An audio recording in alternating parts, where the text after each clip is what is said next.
Thank you so much for joining us for this evening's financial aid presentation. I know that financial aid offers just started going out last week, so many of you may have those offers in your hands now, and may already have some questions about those. So hopefully tonight's presentation will assist with some of those questions that you might have right now. As we move along for the night, this presentation is basically going to take place in a couple of different parts. Leticia Moreno, who is from the Office of Financial Aid and who has been with us for quite a while serving students' financial needs at Illinois Tech, is going to handle the financial aid component of the presentation. And then my name is Marky Rhodes, and I am the Senior Associate Director of Undergraduate Admission. And then I will also have a short portion of the presentation kind of talking about looking at financial aid from a more holistic perspective, especially in terms of trying to compare institutions to make that final decision as to where your student is going to be going to school. So stick around for both parts. And then I just ask that if you have any burning questions throughout the presentation, and I'm sure that you will, just make notes as to what those questions are. And then at the end of the presentation, we will definitely reserve some time for questions. And I'm sure that many of them will be answered as we're speaking. So I am going to go ahead and pop over so you can see that this is kind of what to expect from the evening. Everything that you see at the beginning from the Office of Financial Aid is what Leticia is going to cover. And then I will finish up, of course, with a couple of things to consider when making that decision at the end. So Leticia, you may jump in whenever you are ready. I am ready, Marky. Thank you. So I'm Leticia Moreno. I'm an assistant director in the Office of Financial Aid. So good evening, everyone. I'm glad that you're able to join us. So I'm just going to give you a lot of great financial aid basic information and just a lot of good information so that you're more familiar with financial aid, which sometimes can be very daunting, but in reality, it's not that difficult. So there are what is financial aid, right? So financial aid is a way that families are able to assist the students, families and the students, because really the student also makes an investment in themselves with their educational cost. And the eligibility varies. And so I would say be very careful not to compare too much with other students that you might know, because the award package is very um customized to the family's situation. So that's not to say that you can't compare. Of course you can compare some, but I guess be careful. And also, if you have any questions at the end of the day, that's what the financial aid offices are for, and you just ask whatever questions you have about your award package. So many times institutions offer scholarships for undergraduate study. We are one of those institutions, and you would have received some kind of a scholarship more than likely through the admission process, and that's what you'll see on there. And then of course you'll have the financial aid awards, which are going to be many of what I'm going to be talking about, that comes through the FAFSA, which is also a free application for federal student aid, and underscore free. So don't ever pay anybody to complete a FAFSA, because it's really that you shouldn't do that. And now what the government has done is something really great. They have pretty much put everything into one website. So if you go to studentaid.gov, you're able to complete your FAFSA, which becomes available every October the 1st, and it should be done every academic year. And then that website also holds all kinds of information, like your loan history information if you receive, a Pell Grant, or any other kind of grant from the federal government. So this is a great website for you to always keep in mind, because all your information will live there. And like I said, consolidated into just one website. And they have a host of other very good information, definitions, all kinds of great stuff. So it's a good website to go to. Next slide. So there's different types of different sources of financial aid, which of course we're going to go over. We have scholarships and grants, we have work study, and we have loans. What I want you to make note of this slide is that because believe it or not, some people don't understand that some of it is free and some of it you have to pay back, right? So scholarships and grants, that's free money that you do not have to repay. And then work study is money that the student earns. And then loans are money that the student or the parents, depending on who's borrowing, will have to repay. And we can go into that a little bit further. Next slide. So you will have received your financial aid award letter. And then we'll also send an email. That the email is not the same thing. The email is it's got a very interactive piece. It gives you some additional information that your award letter may not give you. So make sure that you're reviewing both things, the award letter, and then of course this email. And again, it's very individualized to the family, to the student. So if you have questions, you reach out to us. So watch for both kinds of communication. If you have not received one, it's maybe because we're still finalizing it and it's coming, it's on the way. So we ask just for your patience. Next slide. So you will also have an insert, and I don't think it's necessarily this kind of insert. I just we have a newer insert that we're adding to the award offer. And I just want to again just alert you to make sure that you're reading this insert with your student. I have a young adult who doesn't, and I know that they don't always share this great information that the school send out. So just make sure that again, you sit with your student and you ask, let me see all the information that the school sent out. And this is going to be an insert that's going to have a lot of great information and even statistics about our school. So just make sure that you're also reviewing that as well. Next slide. All right, so merit and need-based scholarships. This is really important and this is very unique and not all schools offer this. So this is something that you should always watch for. So our merit and need-based scholarships are Illinois Tech's commitment to you, to your family, to you as a student. They are renewable for up to 5 years. Very important. They are not contingent on FAFSA renewal. What that means is that there are some schools that will give you X amount for the first year. And then after that, it might change depending on what the FAFSA it looks like that year, or even sometimes tied to it will fluctuate depending on the GPA of the student throughout the years. Here at Illinois Tech, again, this is our commitment to the student, to the family. So it is not contingent on FAFSA renewal. And of course, they have to maintain a GPA of around 2.0 because we want to make sure that they're being successful as they move through the program. But it doesn't do that fluctuation like it does in many schools. And of course, these scholarships are, they will disperse when they are enrolled full-time, which is 12 credit hours. And there will be times possibly when along the way life happens and the student might have to enroll for less than 12 credit hours, and we will prorate their scholarships at that point. And what that means is that the full-time scholarships pay the same pay X percentage of your full-time tuition, and we'll cover that percentage, whatever that semester is, that the student might have to come less than 12 credit hours. All this to say that they will not lose their scholarships if they have to enroll for less than 12 credit hours. They'll just be prorated. They're automatically accepted for the student, so the student doesn't have to worry about accepting it. And sometimes the money is part of the money is provided by a donor. So we might ask the student to send a thank you letter to the donor because that's the correct and appropriate thing to do. Next slide. So this is very important. So you will hear the word cost of attendance. You'll hear the word budget, cost of attendance. It's the same thing.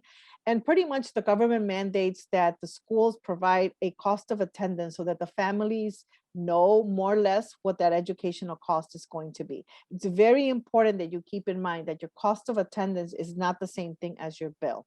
Why? Because there are things that are billable within this cost of attendance and there are things that are not, but the government still wants to make the families aware that this is an expense that the family might have. And so here, you'll have your tuition, your fees, your room and board if the student lives on campus, that is billable. And then you'll have things like books and supplies, transportation, or personal miscellaneous that are not billable. But again, you just have to make sure that, the student will need books and supplies. So there will be a certain amount. Now, of course, you don't have to necessarily spend $1,200 because sometimes students are able to take out, to borrow books or to buy used books. So there's other ways that you can decrease that amount. Very important thing is that the amounts might vary, right, depending on if there's lab fees or if there's any kind of, let's say, medical insurance that might be needed. And so everyone as long as you're enrolled for at least 1 credit hour, you have to have medical insurance. If you already have medical insurance through your parents' insurance, please make sure that you complete the waiver. if you don't know, talk to your parents about it, because every year we see students that have insurance through their parents and then they have insurance through the school. And that's just because a waiver wasn't completed to let us know that this insurance already exists. So make sure that that's, and that the insurance, that number that we have there, it's for the 2021 academic year. It went up some for the 21-22. And so you'll see that on our website, or you'll also see it on your bill. So just make sure again that if you have existing insurance, to make sure that you waive that. Next slide.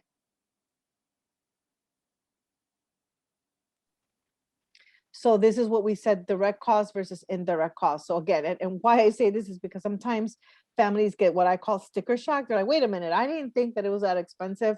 And that's, again, you're looking at the cost of attendance. You're not really looking at your direct cost, which is what's billable. So the tuition and your fees pretty much are going to be stable. I mean, the fees might change a little bit if there's a lab fee. The students really don't have more than 2 lab fees per semester. And then, of course, if they're living on campus, they're not living on campus. Now, this is something that I've learned throughout the years, like those student that's living at home, and they'll have, like, they might see something like, oh, actually, now that I think about it, we changed that. We used to have where there was a line item of like a budget for living at home, and people are like, why are you charging me to live at home? And it's like, no, that's just because sometimes students might have an expense, not that your parents are charging you, but just some kind of an expense of living at home. But actually, now that I think about it, I think we just got rid of that line because that was very confusing. So again, just keep that in mind. Next slide. So federal aid is composed of, like I said, the free money, which would possibly be a Pell Grant or an SCOG grant. And that's all based on the expected family contribution, which is a number that gets generated when a FAFSA is completed. And so those thresholds are tied to that expected family contribution number. So other than that, we have also student loans, which is what I always tell students. It might be the first investment that you're going to make in yourself, and you should view it as that, as an investment. So it's a good investment at the end of the day. And so student loans, there's different kinds. There is a subsidized loan and an unsubsidized loan. And usually for a freshman, the maximum that a freshman can borrow is $5,500 total. If you're eligible for a subsidized loan, and many will be, it'll be like $3,500 subsidized loan and a $2,000 unsubsidized loan. But again, you look at your award offer, because that's going to be My customized $20. to you. So, so sorry, I think somebody might have to mute. Okay, I'll just move forward. So subsidy means that the federal government pays for the interest while the student is in school. So that's a great loan. Again, that's a great loan to take out. And right now the interest rates are at 2.75. They went down, and hopefully, because of everything that's been going on with COVID and just, the way the economy has been affected, hopefully they'll stay the same, or maybe even go down a little bit. So again, it's still a very good interest rate. And if you notice, the unsubsidized loan, unsubsidized means that it is not subsidized, which means that the student will accrue the interest while they're in school, or sometimes you can actually pay the interest. And believe it or not, like, it's not it's not a big number. And I'll do the math really quickly, because sometimes, let's say it's $2,000 times 2.75%. So it's like $55 per year divided by 12. So that's like $458 times 3, because it's quarterly. So like for about $14, $15, you can pay every 3 months. You can be paying the interest rate. When we break it down that way, you understand, like, oh, that's not a lot of money. I can definitely do that every 3 months. And then you'll be paying the interest rate, the interest while you're in school. So again, it's still a good investment. It's a great interest rates. Hopefully they'll stay the same like they are right now, with that both of them are the 2.75, and whatever the new number is, hopefully it'll be low, and hopefully it'll be the same number for both the subsidized and the unsubsidized. So that's a good beginning. In my opinion, that's a good base for the student to like take out their loan. So before a parent takes out the Parent Plus loan, like, this is a good thing for the student to do, to take out their loans, because the Parent Plus loan is going to be a little bit more expensive. So there is a 6-month grace period after graduation. It's a lifetime grace period. So the student, 6 months after they graduate, that's when they start paying their principal plus any accumulative interest. And again, it's a lifetime grace period. So if for some reason they take any of it during the time that they're in school, then it'll just shorten the time at the very end. But most students don't really do that. They just will have the 6-month grace period at the very end. And another very important thing, there's not a lot of red tape around this kind of loan. So pretty much a student just has to accept the loan on their portal, on their IIT portal if they want it. Then they just have to go to studentaid.gov, complete the entrance counseling, which is just a tutorial, and a master promissory note, which is literally a contract of repayment. And that's it. There's no credit check or anything like that. So it's a very simple process for the loan. And so keep your questions just so that, you know, and I'll be happy to answer them at the very end. The next kind of loan, other than the student loan, would be a parent plus loan. And these loans are for parents. They will never be in the student's name. So if you're taking out the parent plus loan, it will be your loan forever. And so this is it's a good loan. It's better than a private loan in many times. And it is based on credit. So you have to make sure that, you have good credit, or sometimes life happens. So if your credit is not the greatest, if you get denied, then you can get an endorser, or sometimes you can even appeal the outcome, especially if whatever the denial was for has been fixed. So the interest rate, as you see, it's a little higher. It's a 5.30, and this one accrues interest while the student is enrolled. And yes, repayment begins immediately. However, the important thing too about this is that you can defer the payment. Yes, the interest will accumulate during that time, but deferment of payment also gives you flexibility. Flexibility of, like, maybe you need a little bit more time to start making payments on that loan. And so, that's a very good flexibility. So the process for this is it'll be offered on the student's offer. You can accept it. Now, you don't have to accept the whole thing that's on there, because you might need less money, because again, you can also pay from your income, your assets, your savings. So you might not need all the money that's on there. And we package or we make that offer up to cost of attendance. So you might not, again, need all that money. And so you can accept whatever amount you need. And then you would go to studentaid.gov, complete an application, because again, it's based on credit. And then if it gets approved, then you do a master promissory note, which is again the contract of repayment. If it's denied, then there is an option where we are able to give the student up to like $4,000 more in the unsubsidized loan. So that also might be helpful. Next slide. So we talked about loans, right? So we talked about the student loans, we talked about the Parent Plus loan, and that we talked a bit about like free money from the federal government in the form of a Pell and an SEOG grant. These are monies that are free. If you're from Illinois, you might even have a MAP grant that's from the state of Illinois if you qualify for it. And now we have Federal Work Study. So Federal Work Study is an employment program for domestic undergraduate students. And this is the important thing to know about this is this is money that, even though it might be on your offer, a lot of families get confused because they think, well, you're going to take that off of my bill. No, it's money that the student earns throughout the academic year. So they have to, you're eligible. It is a need-based award. So it is based on the FAFSA. It must be accepted on the portal through the My IIT student portal. And then you have to like look for a job. And that's where you go to career services. One, you go there because you might need help with your resume and just getting, some help to prepare yourself to apply for jobs. And then through Handshake, you can start at one point when they open up in the summer, right around maybe even August. That's when jobs get posted, and then you can apply for the job. And if you get selected for that job, then you get paid bi-weekly. And the money goes directly. Most students do like direct deposit. So instead of like receiving a paycheck, you just get your paycheck through direct deposit and it's done every 2 weeks. You cannot work more than 20 hours a week. So it's a great way to earn some money, because also federal work study jobs have some flexibilities. That's not to say that, if you have federal work study and you want to apply for a non-federal work study, you can also do that as well. If you don't have federal work study, unfortunately, you cannot apply for federal work study. However, you can apply for non-federal jobs if there's any. So again, just keep that in mind.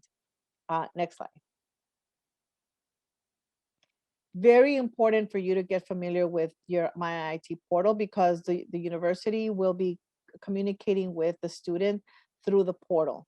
So if you are having any kind of trouble logging into the portal, you can possibly start by speaking with your admission counselor to make sure that maybe you're misunderstanding, your login information. And if you completely get like locked out, you can contact, our tech people on campus, OTS. You just Google IIT OTS, it'll come up, and when their numbers there, and then you can go ahead and ask them to reset your password, and they'll help you with that. But see, if you notice on the very top, there's dashboard. So for our information, the financial aid information, you would go to the financial aid dashboard, and there you will find a lot of important information, especially if there's any requirements that are outstanding that you need to satisfy before we can move forward with anything, especially if you decide to attend, or if we're trying to finalize your award because you've been selected for verification by the Department of Education. And we can talk a little bit about that a little bit further down. Next slide. So when you're in the finances in the portal, in the financial aid dashboard, you'll be looking for the finances tab. And that's again where you're going to see your award. You'll be able to accept any loans on there, because remember, we accept the scholarships for you or grants. So you'll be able to accept loans, and also you'll see any outstanding requirements, such as your master promissory note, entrance counseling. If you accepted a Parent Plus loan that needs an application, all of that information will be in there under the finances tab. And again, the requirements. Next slide. As I said, this is the place where you're accepting any awards, that maybe a federal work study award that you need to accept. So again, just get familiar. If you have any questions, just reach out. Next slide. So there's different types of requirements. Like I was saying, some of it is documentation that the federal government wants. Like if, they might say you need to prove that you've signed up for selective service, or you might need to prove that you are in fact a US citizen. Or sometimes you also need to provide, your entrance counseling, master promissory note, or the verification document. So verification is when the Department of Education chooses a student to go through this process. About 30% of students across the United States get chosen for this process. It's not a scary process, even though it might seem a little scary. What it is that the government is saying, can you double check that what this student put on the FAFSA is correct? And we'll collect documentation, such as like some verification worksheets, or we might ask for a transcript or a income tax return. And remember that the 21-22 FAFSA is looking at the 2019 income information. So when we say submit your transcript or your income tax return, we're looking for the 2019. And why is this important? It's not always negative. Sometimes, believe it or not, the student will make silly mistakes, like they'll put in the same amount of the parent income onto their, as the student income. And that's just because they didn't realize that they were filling out the student side when they were completing the FAFSA. And so the expected family contribution will shoot up really high. And the government wants us to check for those kinds of mistakes, So again, it's not always like a negative thing toward the family, because in that case, clearly there's a mistake that's shooting up that expected family contribution, which once we make the correction, it'll help the family, hopefully. So again, and so it's not as scary as it appears. Next slide. So every year they'll say, we'll have questions like, when are these awards going to disperse? So scholarships disperse on the first day of class. Again, depending, if they are in fact full-time, which many students will be. And it's probably throughout the years that there might be a semester where they're less than full-time. But other than that, they will disperse on the first day of class. Grants and loans also on the first day of class, providing that the entrance counseling master promissory note, that verification is complete. That is why if you decide to attend Illinois Tech, or even if you're trying to make sure that our award is finalized, make sure you're submitting those verification documents to us in a very timely manner so we can get that award finalized. And the completion of anything else that's needed. And then any additional aid as it comes in, such as outside scholarships. I apologize for my dogs barking, but that's just when we work from home, that's what happens. They're like children, they were all quiet until now. So again, outside scholarships as they arrive. Next slide. So what are the next steps? So you have to compare your total aid, right? You have to see, okay, what is the student responsibility from institutional, and then what is the student's responsibility after like finding like what's the cost after the financial aid has been applied. So your financial aid that we're applying are the institutional scholarships, your grants, loans, minus any expenses. Again, not necessarily that cost of attendance, but your bill. And then of course you consider other options that are available to pay toward that remaining balance. And and that's how you start comparing. So very important for you to compare, but most importantly, it's very important that you understand your award offer. So if you have any questions about it, please feel free to reach our office so that we can explain anything that might be confusing to you. Because again, as you compare even with other schools, sometimes it's not apples to apples, even though it appears that way. So just make sure that you're understanding everything. Next slide. So other types of financial aid are private scholarships. And private scholarships, we have a great website that you can go to, and also you can apply. And high schools are doing a great job nowadays, having those, our senior students apply for outside scholarships way before even now. So many students do get outside scholarships. You'd be amazed how many students get outside scholarships. So don't give up. There's still scholarships that are open, so you feel free to go to our website. We're constantly trying to update our database. So and it takes time. So make sure you're doing it. Yeah, next slide. We could go to the next slide. So I said about the verification, so that's very common. So just make sure that you keep going with that verification process. If you are selected, if you're not selected and you were not asking for documents, don't provide any documents that we're not asking for. This is very important. So your FAFSA is going to be based on your 2019 family income, assets, etc.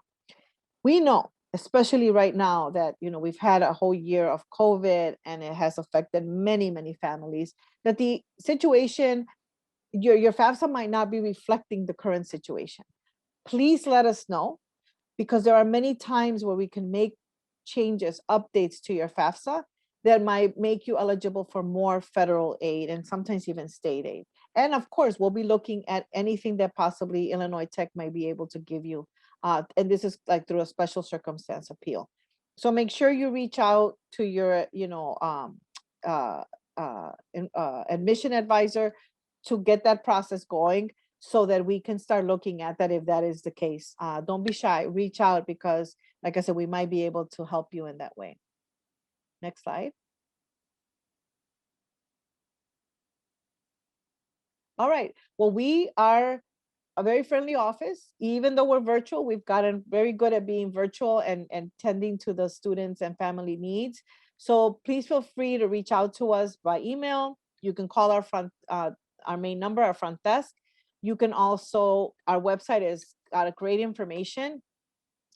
Follow us on Facebook. And also we have Calendly, through Calendly, you can set up an appointment. We have appointments every single day. And, just go in there, and if we have availability for that day, maybe the next day. We're very responsive. We have great staff who are very happy to answer your questions and just navigate anything that's confusing with you.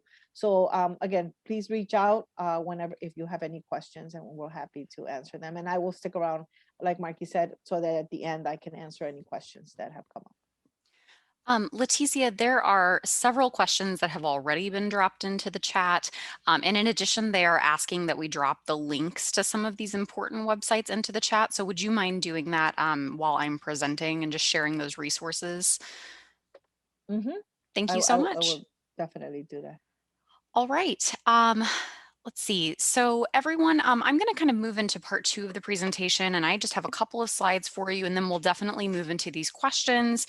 While I'm presenting, as I said, Leticia will share the website in the chat for the outside scholarship resources, as well as just the general financial aid website where you can schedule appointments and things along those lines. For those of you who might have missed the beginning of the presentation, my name is Marky Rhodes, and I am the Senior Associate Director in Undergraduate Admission. I work directly with our recruitment of prospective first-year students as well as transfer students. And then I am also the creator of our first-year experience program that basically supports students during their transition to Illinois Tech. So I will be working with you during the admission process and then kind of really supporting your student all the way through their first year as well. Um, in terms of the admissions perspective on financial aid, one of the things that we find that is really valuable in terms of helping our families really make these decisions at the end of the year and really comparing colleges and determining where their student is ultimately going to seek their education post high school is really highlighting some awareness of some of the various factors that need to be considered when making these decisions. And so I just wanted to go ahead and be very upfront with you about giving you some of these tips and tricks and things to consider when you are having these conversations with your student and making that final decision. So one thing to keep in mind is making sure that you are comparing apples to apples. One of the things that we find is often very confusing for families during this financial aid season is that financial aid offer letters can often look very different depending on the institution that they're coming from. And so really the important thing to do is, especially for your top choices of schools, definitely reach out to the schools, meet with a counselor, get an explanation of your offer letters so that you really truly understand that final billable cost. So definitely make sure you're comparing apples to apples. I will say that one of the benefits of working with Illinois Tech is that our counseling staff is incredibly individualized in the service that we provide. And we are absolutely willing to sit down with families and really calculate that final cost of attendance with you, help you understand, what is included on the offer, what isn't, what has to be accepted, what doesn't.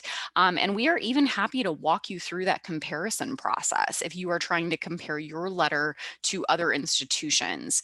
And so who do you go to in order to have that conversation? Your student's admission counselor is where you would want to start. If you don't know who your student's admission counselor is, that's okay. You can just send an email to the general admission at iit.edu email account. And then one of our student workers who checks that account will connect you directly with the correct admission counselor. And so definitely take advantage of that. That individualized counseling is really helpful whenever you're trying to understand all of these complex offer letters. Something else to consider is really looking at college as an investment for the future. And I know that that is easier said than done. In being totally transparent, the cost of college, I think we are all aware, is one of the most stressful components of it. And so we honor that, we recognize that, and we absolutely, counsel families in an ethical manner to ensure that they are making a sound decision for them financially and for their students' future. Something to consider when you are looking at that investment is in terms of taking out loans. I know that can be a very scary thing for families sometimes, and we see a lot of resistance to that for good reason. And something that we like to point out is that, especially at Illinois Tech, because of our career placement rates, because of the quality of the education at the institution, our loan default rate is much lower than the national average. The national average is going to be 11.5% for defaulting on student loans and being unable to pay them back in a timely manner, whereas at Illinois Tech, it's only 2.7%. And so I think that's a testament to the kind of counseling that we provide in helping families make, a strong decision at the beginning of the process rather than making a mistake that we can kind of regret later down the road. In addition to that, definitely check out that financial aid insert that came along with your financial aid offer letter, because it really gives a lot of just helpful statistics for understanding kind of the placement of our institution in the national educational landscape. So looking at things like where we rank for occupational earnings power, looking at our second year retention rate, which is critical to understanding how much support an institution is really providing. We are number one in Illinois for return on investment, according to the Pay Scale organization with AID. And so looking at those statistics can also be very helpful in making that decision. Something else to consider is definitely take a holistic approach to comparing institutions. What we often find is at this time of year when we're making that decision, the conversation is always solely about cost. And while absolutely that is a critical factor and we recognize that and will absolutely work through that with you, there are all of these other questions that really need to be at the forefront of the conversation as well and balanced with that decision around cost. And so, things to really talk about with your student and talk about with, one of our admission counselors or the financial aid staff, if we end up looping them in, is first of all, looking, of course, at what is your final net cost after scholarships and aid, but then also asking all of these other questions that really paint the full picture. So then in addition to that final net cost, then on top of that, what is my career earnings potential for my major? I can drop this in the chat after I'm finished, but we have a career outcomes website where students can actually look at the placement rate. And I think that that's just kind of a wonderful resource for giving peace of mind and understanding, what is the balance between any debt that I might be incurring for my education and how quickly might I be able to pay that off? And do I have the peace of mind of knowing that I will be hired into a lucrative career? Does the institution have my major of choice? And I know that that may sound obvious, but we often find that sometimes students sacrifice the major that they really want to go to an institution that may be less costly. And so, that is absolutely something to consider is, does the institution offer the program that you really want? In addition, does the institution offer co-curricular and major related experiences to support my learning?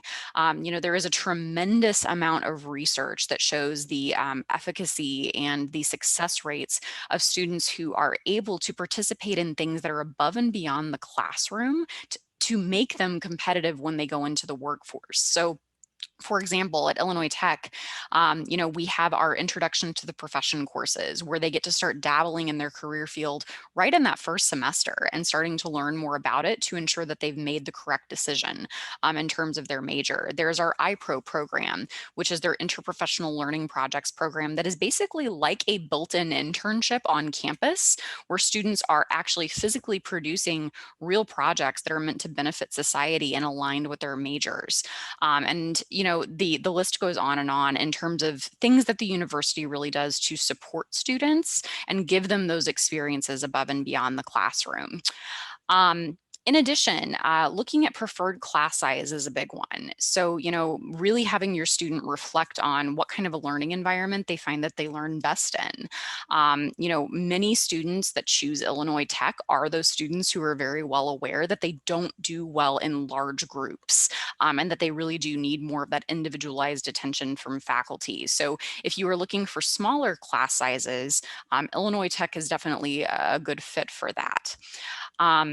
In addition to that, looking at the university support philosophy, especially for majors that are especially rigorous, is really important because at Illinois Tech, we do have a kind of a different philosophy, I think, when it comes to scholarships and financial aid, in that, at many institutions, it's kind of a punitive approach where essentially as soon as a student's GPA falls, below the required academic standing GPA, basically it's a semester of being on probation. And if the student doesn't pull up their grades by then, we're removing your scholarships. At Illinois Tech, we've made a commitment to support our students through those kinds of challenges. And so our financial aid office does an incredible job of monitoring the GPAs of students, working with students whose GPAs are falling to put an academic success plan in place, and then connecting the students with the resources that they need in order to be successful and get back on track. I have even seen cases where the financial aid office works with donors for scholarships efforts to basically get the students some time to get back on track academically. And why do we do that? Because we totally understand that when you are already under the stress of not performing well in your classes, the last thing that you need, in order to pull up your GPA is the fear and the stress on top of that, that your financial aid is going to be taken away. And so that is a commitment that our institution has made. So these are just all things to consider, as you're making that final decision.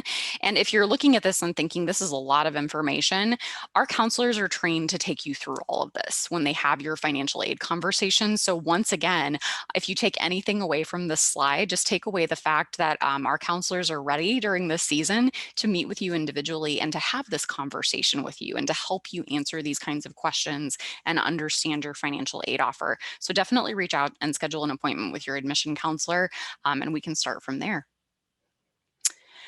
And then once again, I kind of already led into this, but in terms of, how undergraduate admission can really support during this time, one of the things that your admission counselor can do to help you is to help you actually calculate that final net cost after scholarships and aid.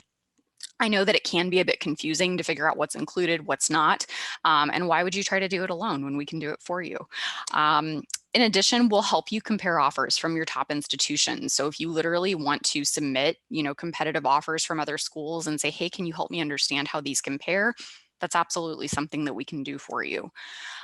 We can also, of course, provide resources regarding our Illinois Tech's academic programs, all of our experiential learning opportunities, support services, student success statistics. So if you're just finding that you want some additional information to make that final decision, of course, we're happy to do that. We can help you with financial aid terminology. We can connect you with financial aid staff. We work very closely with the Office of Financial Aid this time of year and kind of facilitating that communication around financial aid offers. And then, of course, we can also make sure that you're on track to complete all of the necessary items on the financial aid and your student deposit checklist, and then answer any questions and concerns that you might have. So in terms of who you should contact, as I said, reach out to your student's admission counselor directly. Typically during this time of year, especially due to volume, the Office of Financial Aid also works with current students. Admissions solely works with prospective students. So usually the advice that I give to families is if you have questions about your financial aid, start with your student's admission counselor. They're very well trained to answer, at least the basic questions when it comes to financial aid offers. And then if they feel that it's an issue that needs to be escalated to financial aid for some very targeted support, we can absolutely facilitate that for you. So I would definitely start with your student's admission counselor. And like I said, if you don't know who that person is, you can always just email admission@iit.edu and we can get you taken care of that way. So the Office of Undergraduate Admission, this is our contact information. So you are certainly welcome to call us or email us to schedule an appointment. And of course, when you go to the website admission@iit.edu, there's a whole visit and tour page that you can go to actually physically schedule a visit to campus or just to meet with someone virtually. So feel free to take advantage of any of those resources, and we are more than happy to help you during this critical time where you're making these decisions. And that is all I have. So I'm going to stop sharing my screen at this point. And this is a great time in these last 15 minutes to start addressing some of the questions in the chat. So Leticia, I know that you have already been in the chat a bit. If you want to kind of just go through and answer whatever you haven't answered yet, feel free to do so. Oh, Leticia, you're muted. Oh, sorry. I thought I had unmuted myself. Yes, so I said there was a lot of great questions. As always, I love the fact that the families and students are interacting. So I'll just start down from the very first question and just answer it. So is the insurance fee included in the fee section of the financial aid chart?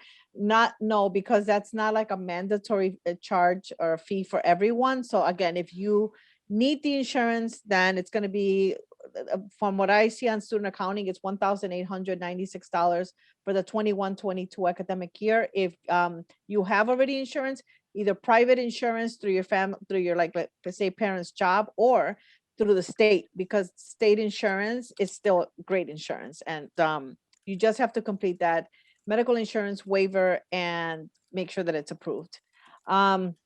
Will the loan be sent directly to the school or to the parents? Great question. The loans are sent directly to the school.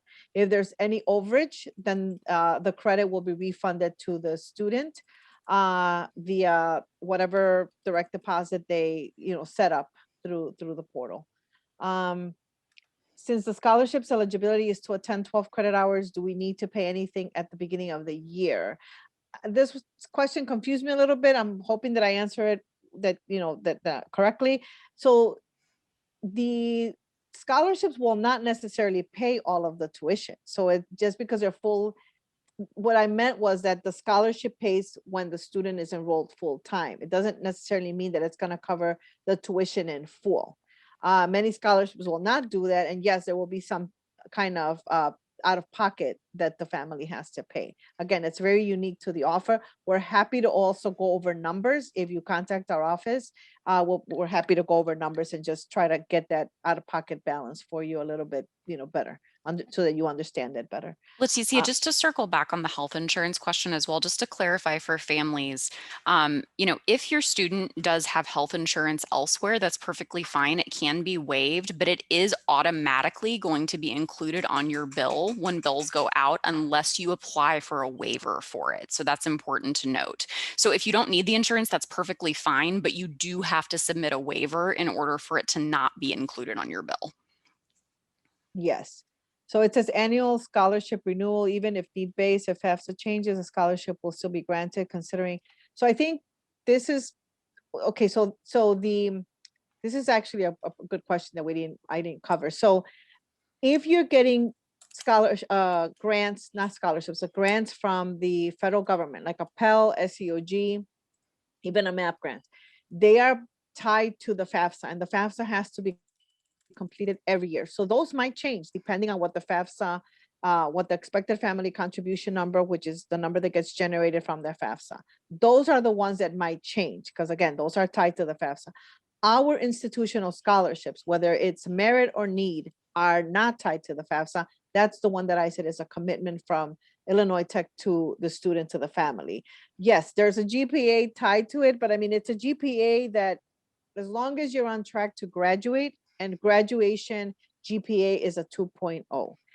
And you might be like 2.0, because I always get this from students that are like 4.0 students, 3 point something, GPA students. And that's because we expect you to perform at your highest, level, like you've always been doing in years past. But we want to recognize that there is a transition to get to college. That's, IIT is also, not an easy school. It's a great school. That's why we prepare the students very well. And so sometimes students might have a little bit of a hard time transitioning, right? And we want to make sure that you're already trying to adjust, and we want you to focus on that adjustment. We don't want you to stress out over like, oh my God, I don't have a 3.0, I'm going to lose my scholarship. So actually we've built in this flexibility so that you can focus at doing your best and achieving your greatest GPA that, you're able to achieve. So yes, it's tied in that way, and that we just want to make sure that you're on a trajectory to finish your program successfully. What is IIT housing scholarship? What is IIT? For this, do I need to stay on campus for this to renew? Yes, the only way your housing scholarship will disperse is if you actually have a housing charge. So you definitely need to live on campus in order for you to utilize the scholarship, and it's renewable from the first year to the second year. Absolutely, it is renewable. Is there a way to waive the unlimited meal plan for families that don't have the money to pay for it?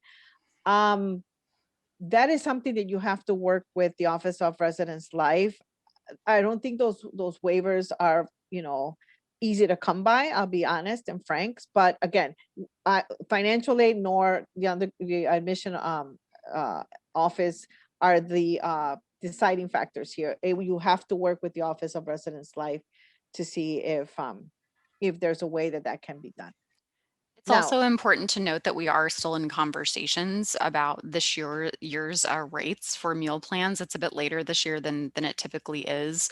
But that being said, I know that is a conversation that is being had about unlimited meal plans and how to provide more options for families. So there should be information coming out shortly on that should better address that question. Yes. It says we have multiple kids. Can a plus loan be deferred as long as the family has a child in college, not just while the student who it was used for is in school? Unfortunately, um, it's tied, that parent plus loan is tied to that student, right? So as long as that student is enrolled at least half time, which is 6 credit hours, the parent plus loan can be deferred. But again, it is tied to that student. So no and yes. What kind of interest rates are charged by the Parent Plus loan? So good question. So the interest rate for the Parent Plus loan right now, and the new interest rates we'll know in July, it is a 5.30. 5.30 is the interest rate for the Parent Plus loan. And there is an origination fee. This is important as well, because the origination fee is a one-time fee that the government charges for the Parent Plus loan. They take it off the top, they keep it, and they send to school the rest. For the Parent Plus loan, it's a 4.228%.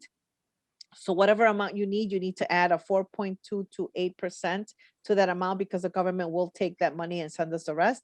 For the student, it is a 1.057%. That percentage will stay, and the new percentage will come in on October the 1st, 2021.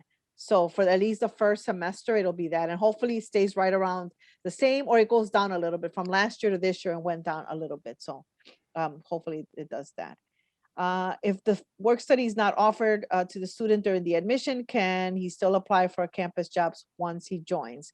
So federal work study, again, is a need-based award. It is tied to not admission, but to the FAFSA. If the student is not eligible for federal work study, yes, the student can apply for other jobs that are not federal work study that might be offered from at the university. Job examples of work study is like working in an office, working in financial aid at the front desk, working at the library, working the student accounting office. I mean, it's all kinds of different jobs throughout the university. It's a great preparation. There's a lot of flexibility behind them because we understand that they are students first. So if they need flexibility to, for exams or for study time, etc., we work with the students. So there's a lot of different jobs. And again, if you go to Handshake, that's where you will see the examples of the jobs that are being offered. How do we increase the student loan and decrease the Parent Plus loan? Is this wise to go this route? Do we go directly to the website? Great question.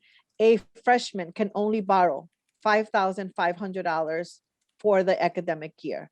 Cannot borrow higher than that. So there is no like, let me, increase the student loans and decreasing the Parent Plus loan. That's just the way it is. Now, if the parent completes an application and gets denied, then we can increase the unsubsidized loan with the permission of the student. The student would have to let us know that this is what they want to do, and there's a process behind it. But the parent must apply, be denied, and then we can add up to $4,000 more only under the unsubsidized loan.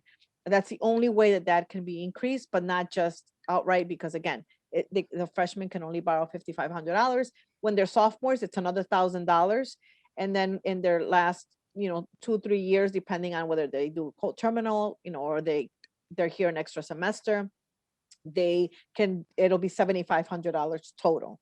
And then the maximum that an undergraduate student can borrow in their lifetime is $31,000. I was told that the Collins Scholarship covers tuition fees. Okay, so this is about more what it's covering, and that the offer is not reflecting that. Contact our office directly. You can contact us to Calendly. I put in the Calendly to just make an appointment. You can call our front desk at 312-567-34. Let me see. Okay, I got tongue tied. I'll give you the number in a minute. I don't want to give you the wrong number. Let's see. Do parents have access to the parent portal? The student has to give you access. Remember that I know it's a little hard sometimes on parents, because parents are used to having a lot of access to the student's educational record. When the student graduates high school and becomes a college student or turns 18, the educational record transfers over to the student. and the student then has to give permissions of portals of what we are able to talk to whoever about. So again, the educational record then transfers over to the parent. But yes, if the student gives you permission and gives you access, you can, you can have access to their portal. About the insurance, if the hospital, I would say the best thing to do is go to the Student Health and Wellness Center website. So the IIT Student Health and Wellness Center website. And within there, I was trying to find the place where you might be able to get more details about the insurance and exactly what it covers. This is like something that's delicate, so I don't want to just jump out and say, yeah, it's that's irresponsible of me. So I rather you go to the website, get the information. You might have to go to Aetna to see exactly what the coverage is. Worst case scenario, you can talk to our Student Health and Wellness Center, and they can guide you exactly where you can get these kinds of questions answered. So if you saw something on your financial, on your portal, and all of a sudden it's gone, you definitely need to contact us, because again, that's very individual, and we definitely have to figure out what happened. We'll be more than happy to help you with that. I'm planning to do an AMP program. Will my scholarship carry over to my 6th year, or will I have to pay a full price? Marky, can you remind me, is this AMP the co-terminal? Or is Yes, this, that's the accelerated master's program. it's under the co-terminal umbrella, Correct. right? Yes, ma'am. Okay, this is a great way, by the way, it's called the co-terminal program. It's a great way to finish a master's degree. So you are always an undergraduate student enrolled in a co-terminal program, finishing both degrees simultaneously. Typically, you go into a 5th year. Usually it's a 5th year, unless you're like architecture and you're doing a 6th year. Nonetheless, yes, your scholarships are extended throughout, because of course you're admitted and you're doing the co-terminal program. Look into it. If it's a great time to look into it, because this is unique to our university, and many students are taking advantage of it, because one of the beauties of this program is that you get to keep your undergraduate institutional scholarships, need-based and merit, throughout the duration of this program. And also we try to help you extend as much as possible your federal and your state aid throughout this program. So you get a lot of advantages of it. It reduces the time that it takes you to finish both kinds of degrees if you were doing them separately. And also you get a lot of financial help on different levels. So look into that program, because it's very good. If a student's bound to only the, so is the student bound to only the amount of the work study offered in their portal, or it might vary depending on the student's preference? The student is bound to that amount because that's the maximum the student can earn. If the office wanted to pay out of their departmental dollars, that's a different story. But yes, they are bound to that amount, and they will be able to earn it. Now, they might not earn the entire amount because they might work less than 20 hours. They might have started the job a little later. So they don't always earn all the money that's there, but they would definitely be able to earn it.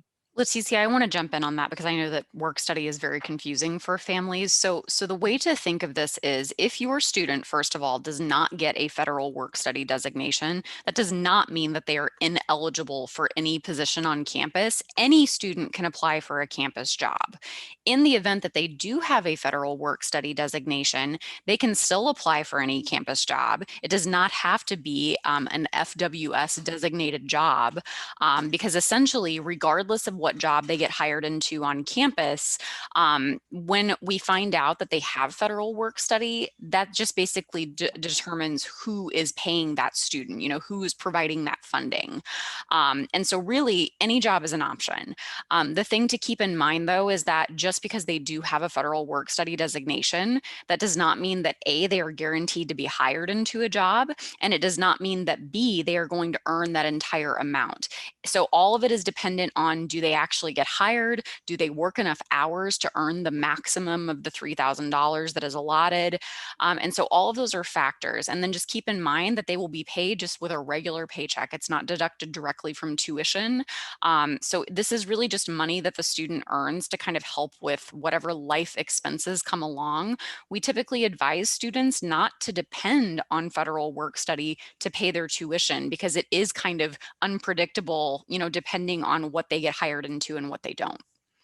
Yeah, I agree with that. The only thing I would like to clarify Mhm. is that federal work study jobs, there are jobs that are only for federal work study. Mhm. It's a federal work study position. So you have to have a federal work study offer in order for you to apply to that job. But yes, there are jobs that are not federal work study and anybody can apply to those jobs. Um, and yes, so hopefully that helps you understand things. If not, then again, reach out to us and we'll help you understand them. But I would say in my experience here, parents usually tell the students, like Marky said, don't count on this money toward your tuition because remember, you're going to be earning first, you got to get the job. Second of all, you have to earn the money throughout the semester, right? So that's more like for personal expenses. Most parents will say, if you get the job, great. If you get money, from the job, use it for your own personal expenses because that'll help the family not have to provide for those expenses. So yeah, don't necessarily count on it. How can we find out more about available grants? So I mean, grants as far as federal grants, studentaid.gov, great resource for you to just know the different kinds of grants. Again, it's tied to your FAFSA. Again, if the FAFSA doesn't reflect your current situation, please reach out to us because if you don't have a grant on there, you might be eligible based on your current situation if your parents have lost any kind of income. Um, or sometimes medical bills. I mean, there's different things that might be affecting the parents situation. A good link for outside scholarships, I did provide it somewhere in here in the chat. I put the link for the outside scholarships. And also I heard this great tip one time from this person, and I think it's like a great tip.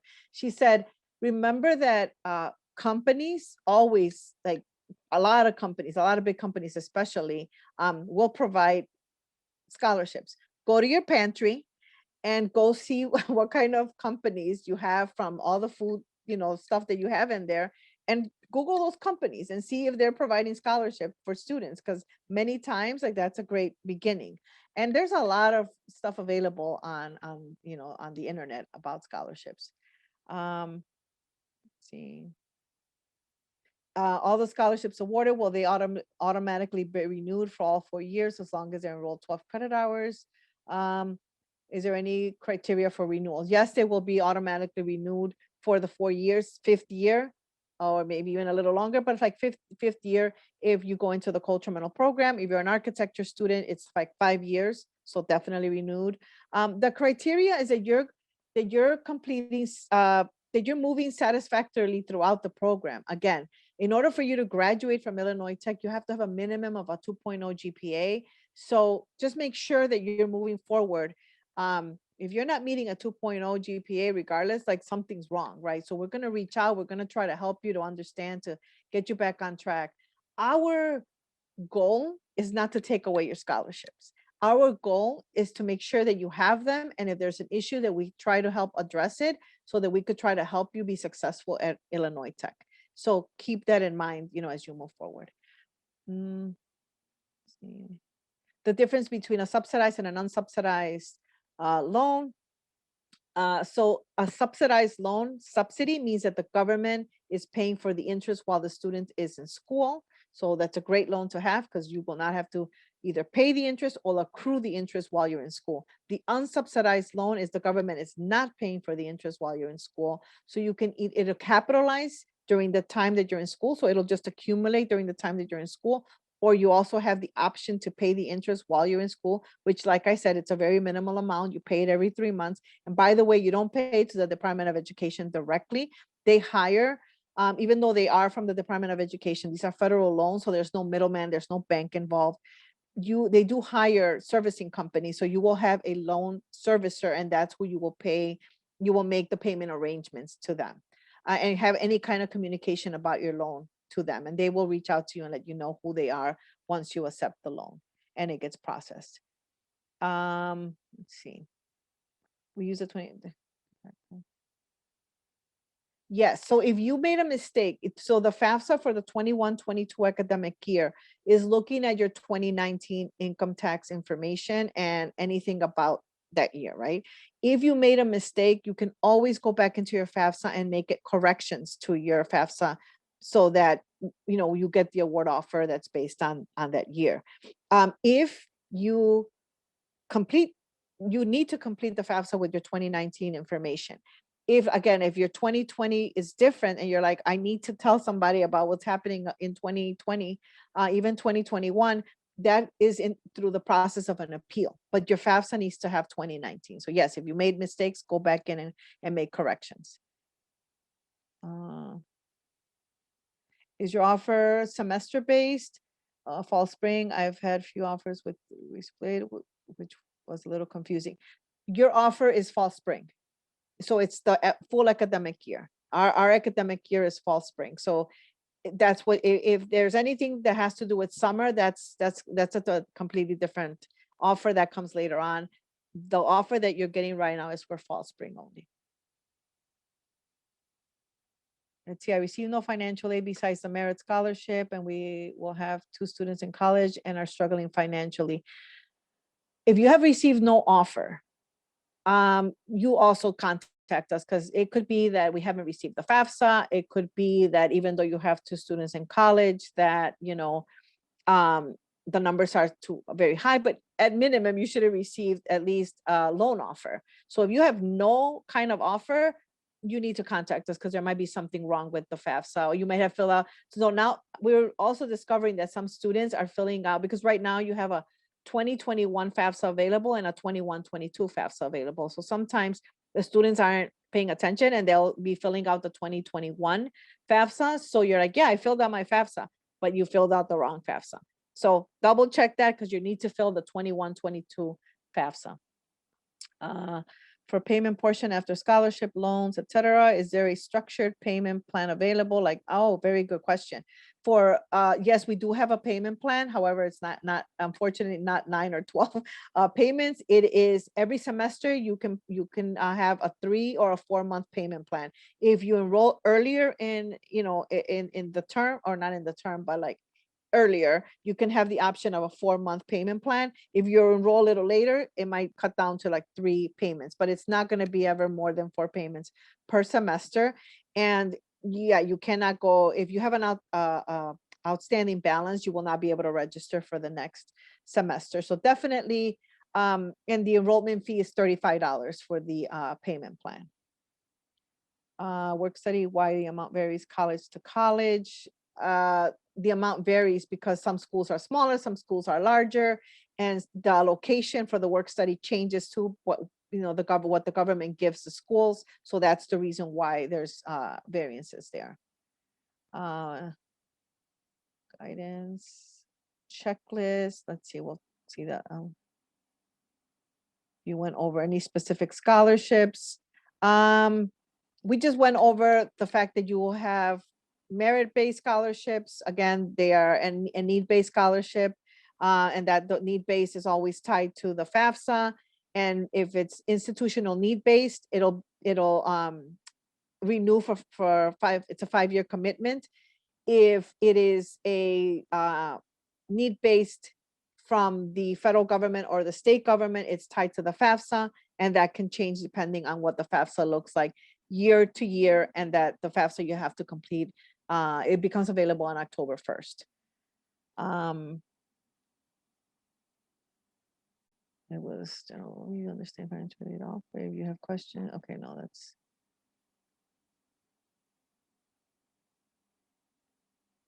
So again, if you're having any kind of issues seeing if you received an email, one, it could be that we are still finalizing your offer. Again, we're discovering that some students got an email because they filled out the 2021 FAFSA, which is this current year, and you got like an email that gets automatically generated, but it really isn't the award offer that we're talking about because you're a 21-22 student. So there might be things like that. So you just have to reach out to us and we're happy to look into it.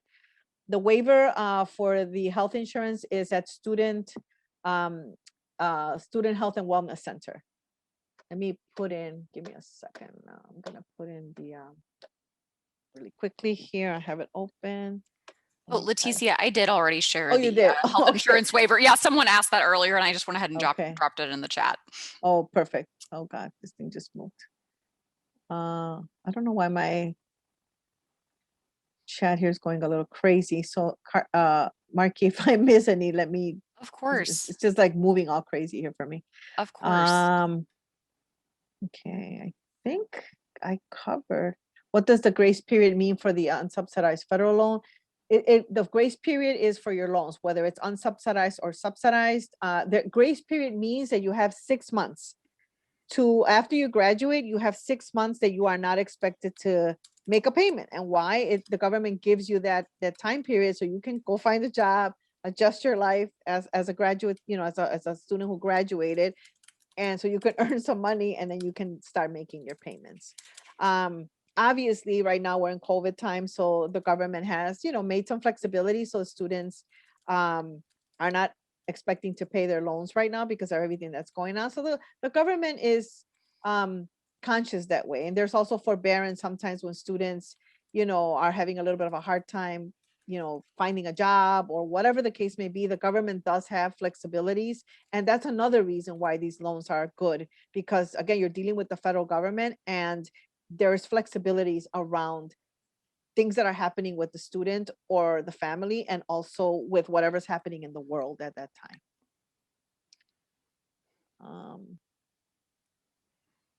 Let's see, Marky, do you see anything else that I might be missing here No, from I the don't believe chat? so. I just answered a couple that popped in right at the end, just to kind of help you out with volume. Good. I There's a bel question here about, does the cost of tuition change from year to year? Good question. Yes, it does. Typically, historically, tuition will increase about 3 to 5% per year. Again, we are also a university that is conscious of what's going on in the world. So from last year to this year, it stayed flat because again, we're very conscious that families are struggling. So but typically, yes, plan for that tuition to go up between 3 to 5%. And then like the mandatory fees will go up a tidbit as well. Okay. Marky, let's see. I believe that's it. There was a question about a specific major, but I provided the counselor who can talk through that with that student. If there is anything that we didn't address for you, feel free to go ahead and drop it into the chat right at the end, just in case we missed something with the volume of questions that we had here. I totally understand that we are over time. So if you need to log out, we totally understand. Please feel free to take care of yourself. That being said, if there are a couple of final questions popping up, I'm happy to stick around and to answer those. Yeah, I see a question about, do you need to apply for the $5,500 each year? No, that is also important. You don't have to apply. What you need to do, that's the student loan. The maximum again is the $5,500 total between the subsidized and the unsubsidized. So you don't have to apply. You just have to accept it on the portal, and then you have to complete your entrance counseling, which again is just a tutorial so that you know the responsibility of borrowing. And then your master promissory note, which is just a contract where you're promising to repay your loan to the federal government. And so that's like literally 3 steps and the loan is yours. There's no credit check. Again, there's not a lot of red tape. It's a very simple process. And they do that purposely because they want to make sure that it's not like a hard thing for a student to borrow those $5,500. There were a couple of final questions that popped in. One of them was about meal plans, and if you weren't around when I chatted about this earlier, I understand this is much later this year than the university typically releases this information, but we are actually still in the process for determining what the options for meal plans are next year. I know that it is going to be finalized and released very soon, but honestly, I can't really provide a lot of specific information at the moment because I know that they're looking at providing more options than just the unlimited meal plan. So I know that that's a very vague answer, but just be on the lookout for information about that. Of course, we will be sending out emails as soon as those decisions are made. And then whenever your student fills out the housing contract for next year or applies for a housing waiver in the event that they don't want to live on campus, meal plan will be included as part of that conversation. In addition, there was a question about do loans, scholarships, grants, and things like that adjust with the cost of tuition? The answer on the merit scholarship side is no. The merit scholarships, which are from the Office of Undergraduate Admissions, so that would be like your Heald Scholarship or your Transfer Scholarship, the Collins Scholarship, Camrys, any of those are just going to remain a flat rate for the 4 or 5 years that you're with us. Leticia, what does that look like on the need-based side? The same. If the need-based, Mhm. we're talking about a STEM scholarship, which is really the scholarship that most students will get as a need-based scholarship. Also, it stays the same. Absolutely. It is tied to your first FAFSA. Like that's why I said that's important, not to what the FAFSA does after that. Mhm. Then there was also a question about, so just to confirm, school-based scholarships and grants, both merit and need, are based on your first FAFSA and will not decrease for 5 years, regardless of any increases in EFC. I can say for sure that your merit scholarships will not change because that's not based on the FAFSA at all. Leticia, what about the need-based side? No, the need-based side will also stay the same. The ones that do change, remember, are the ones that you might be getting from the federal government, like your Pell, SCOG grant, or the state, which is your MAP grant. Those are tied to the FAFSA, not the institutional one. And then I also see here that it says that if since tuition increases every year, do we adjust the scholarship accordingly? No, your scholarship Mhm. again stays the same. So yes, you have to plan for those increases because the scholarship will not increase. If you're struggling, that's what the appeal process is for. So that you can let us know why the struggle, and then we'll decide there's an appeal committee that looks at each case and decides whether the school's able to give you a little bit additional help. Or sometimes based on the hardship, we might be able to make adjustments to your FAFSA, thus giving you eligibility for additional federal or state monies. So again, that's why we have to stay in communication. I would say, again, reach out to us, let us know what's going on, and then we will guide you accordingly. Couple of final thoughts to offer. There was a great question from Kim asking, can we apply for housing but decline if the student does not get the residence hall that they desire? So the answer for that is you can really submit a housing waiver at any time. I will tell you that it's a bit hidden right now. We're working on putting it at a more visible location, but you have to go into the My Room app and access the housing contract, and the housing waiver is actually located in the same place that the housing contract is.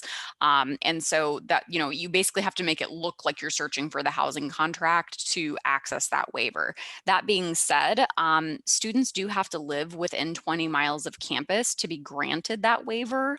And so basically, if you're within 20 miles, yes, you can apply for housing and then decide that you want to not go through with that contract and go for a waiver instead. If you're outside of that 20 miles, chances are that you will be told that the student does need to live on campus for that first year. I see a question here. Will the scholarship carry forward if student chooses to study abroad for a semester? So the scholarships are to pay toward tuition. So sometimes a student might study abroad, but be enrolled in, let's say, a class, right? So then there'll be tuition charges. So what we will do is prorate that scholarship. You're not going to, like if you're only taking one class, um, we won't give you the full scholarship. So you definitely can talk to our study abroad coordinator and get more information. But keep in mind, again, the tuition scholarship is to pay toward tuition charges.